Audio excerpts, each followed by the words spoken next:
Yes. And the solution to that, in my opinion, is talking to each other. Yes, communication really opens the window. It's like being stuffed in a house and you don't open your windows. After a while, you get sick. And that's how racism is. You need to be able to understand that, where you meet people and meeting them with honor and with respect. Now, of course, everyone is expecting to receive it Yes. back. And that has nothing to do with racism. That could be just two people, a knucklehead, or whatever the case may be. But when it comes to racism, it's usually based off fear that this person is going to do this or not going to do this. It's a fear. And so, but how did the fear come in? It was because it was fed. No one wakes up or is born with that fear unless it's been implanted into us. And so implanted is that seed. So it has to be a point where you start looking, how did this seed get into me to put me in a mindset where I'm fearful or I am putting blockages or limitation with a community to how I connect with that person. And a lot of times, by the time the conversation starts happening, you find out that you have more things that are similar than things that are different. We both want for our family. We both want for growth for ourselves. We want for our community to be better. We want society to be improved with whether it's health, whether it's jobs, whether it's opportunities. We all want literally the same things. Now it may be in different level, but I'm sure there is more when we're having a conversation. We can find out more about what it is that we're similar with versus what's our differences. And differences would always I totally agree. Yeah. So ladies and gentlemen, so you are hearing really words of wisdom from Carla. So I'm actually impressed, and so it's just natural, the way you talk. So I'm excited. I'm just talking without a plan. So thank you very much, Carla. So you're doing really good job here. Thank you. Oh, thank you so much. It comes down to, I think, if we just learn to listen, if we replace fear with listening, so much more will be done in this world. So much more will be done as family members. So much more will be done for legacies and generations, because we don't listen. You may have, I share all the time the story of what happened to Kodak. I don't know if you know what happened to Kodak. What happened to Motorola? So a lot of these companies, if you wrapped it, and I'm sure there's 20 million stories out there, but you wonder if there was one person, like an IT person, might have gone to a manager and said, listen, why don't we take this direction? And instead of taking that direction, because we didn't listen, the leaders didn't listen. Being humble is the key, of course. So they thought that we are the best. We are the best, and there is no fear. We need not worry. And that so that's I like that. It's like listening with humility will get us far. Like Titanic. They thought, okay, we are the biggest ship, we cannot sink. Yes, that's correct. And so you learn to connect in a level of understanding, a level of really serving each other. So if I can share something with you and it helps to advance your cause for your nonprofit or your social work that you're doing in the community, why not?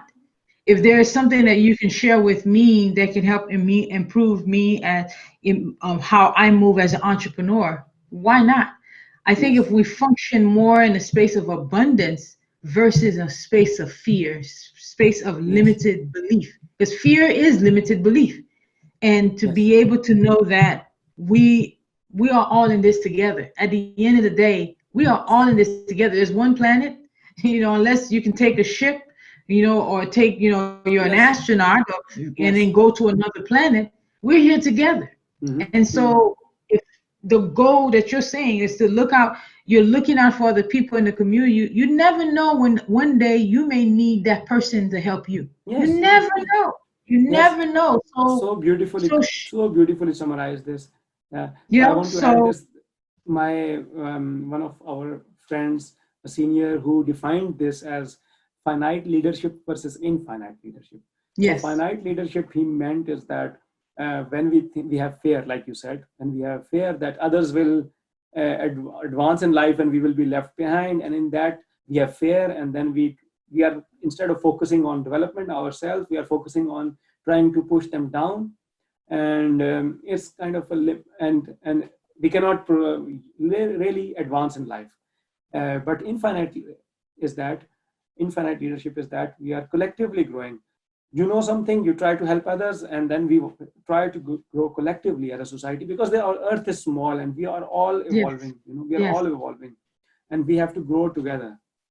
It's well, who would want success without others around them? That is a very lonely space. It's a very lonely space. Whether who wants the biggest house in the neighborhood, and in every house around you are shacks? Unfortunately, this is there's also a mindset existing, that way. and that we want to change. Yes, because people with biggest houses or a palace or a smallest houses, they need only this space, one single bed to sleep. Even a king or a beggar, they need the same. The richest person or the poorest person, he cannot eat more than the space in the stomach. If more, then he will be sick. So this people need to understand. There are people who are making palaces. They are having 10 cars. There are people. They are crazy people, of course. But we need to tell them that it will not help you. But if you help someone, they will be happy. There will be peace around you. You will feel peace. But otherwise, society is circular. There will be crime. There will be no peace around. So we need to think about this. And the thing is, it's not like they couldn't get it, but do think of the next man. That's all. I think it's, if you want a nice house, if you want a nice car, sure, you worked hard for it, no problem.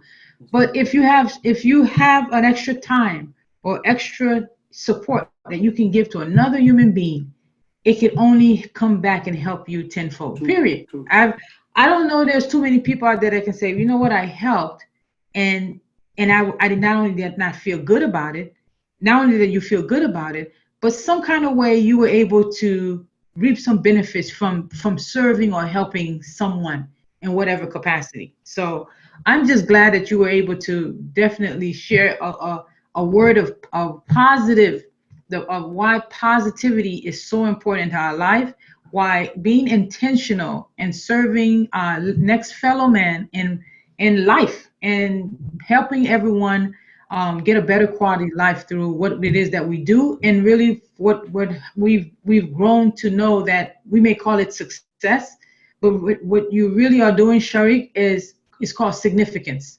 Success is usually for us, but significance is when it includes others. And so you're in where you're looking to be a significant contributor to society. You are looking to be a significant supporter of your community, and I'm sure your clients see you as a significant asset to their bottom line and to helping serve their clients. So thank you for that. Thank you for bringing those positive words to us. I'm so glad that you took some time to speak with us today. Yes, thank you very much, Carla, for inviting, and I'm sure people would have enjoyed this discussion, and also they must have read the nice words behind you on the wall. They're also very nice. Yes, thank you. So it's always, we have a choice, right? Positive or negative. And I choose positivity all the time, and it is a choice. I will also end this by asking the viewers, what do you want to choose, positivity or negativity? The answer is clear, but that's I right. leave it open. Awesome. And so, Sharique, for and wrapping this up, how do you serve? We always love to tell the audience how they can contact you and how do you serve those that you serve. Yes, so as said, I'm also in the learning process, but I have a website, shariquejavaid.com, and you can follow me on Facebook, LinkedIn, Instagram, Twitter. So follow me there. But my Facebook, I'm trying to keep it up to date with all the events that I'm doing. I'm offering also free sessions, how you can register your non-profits in Germany, or how you can start your company, how you can register in Germany. But that is Germany specific. But in general, I'm looking forward for collaborations when it comes to discussing about spreading positivity. We can do shows. I'm also a podcast host. So, video podcast host. Anyone who thinks he has some nice words, he can also join me. Or give me feedback. Yes. Just have a look at my website and give a small feedback. I love it. Thank you. Thank you so much. Well, everyone, Thank you for joining Your Inspired Journey. It was a pleasure to be here with Sharique, and we've learned so much about not only ensuring that, yes, success is important in our life, but significance matter. Significance is essential, but most importantly, significance is really humanity. With that, I'm Carla Andrews, and I'll see you soon.